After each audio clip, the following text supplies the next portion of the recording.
তোমাদের সকলকে দোল পূর্ণিমার অনেক অনেক অনেক শুভেচ্ছা। এবারের দোল পূর্ণিমার তিথিটাও কিন্তু পড়েছে বৃহস্পতিবারে, মানে আজকে। তো সকালে আমি দোল পূর্ণিমা উপলক্ষে পুজো করেছিলাম, তো তখন কিছু কিছু ক্লিপ নিয়েছিলাম ছোট ছোট। তো ভাবলাম যে তোমাদের সাথেও সেটা মিনি ব্লগ হিসেবে শেয়ার করি।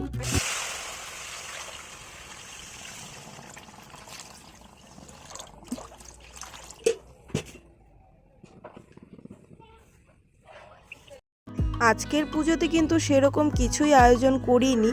তো এখানে আমি পুজো করছিলাম, তখন দুপুর 12টা মতো বাজে, আর পূর্ণিমা লেগেছিলও কিন্তু 10:30 নাগাদ।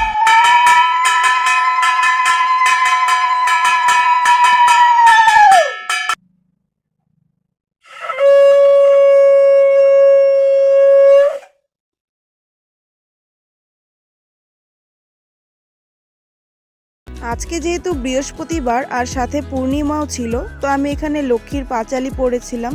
তোমরা আজকে কারা কারা পুজো করেছো জানিও তো। কালকেও কিন্তু থাকবে পূর্ণিমা সকাল 10:30 নাকি 11টা নাগাদ। কালকেও কিন্তু অনেকে পুজো করবে, কিন্তু আজকে দিনটা ভালো ছিল বলে কিন্তু আমি আজকেই করে নিয়েছিলাম। তো যাই হোক, এখানে আমার পুজোও শেষ। তো তারপর কিন্তু আমি ধামে চলে গিয়েছিলাম, আর আমি খুশিকে নিয়ে গিয়েছিলাম আমার সাথে। তো যাওয়ার সময় এই দোকানটা থেকে লাড্ডু নিয়েছিলাম, তারপর এই দোকানটা থেকে ধূপকাঠি মোমবাতি এগুলো নিয়েছিলাম। আসতে যাই। তো এই সব কিছু নিয়ে আমি চলে যাই মন্দিরে। আর মন্দিরে যাওয়ার আগে যেহেতু নদী পেরোতে হয়, তো ওখানে গিয়ে দেখি যে সাঁকোটা এখনও ছিল, ওদিক দিয়ে সবাই পার হচ্ছিল।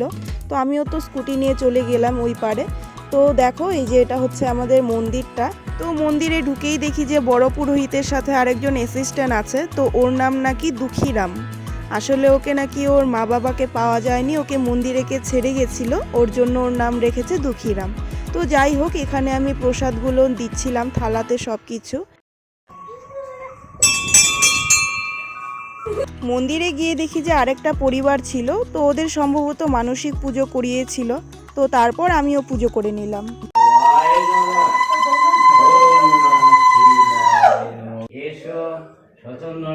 বিল্লপত্র পুষ্পাঞ্জলি।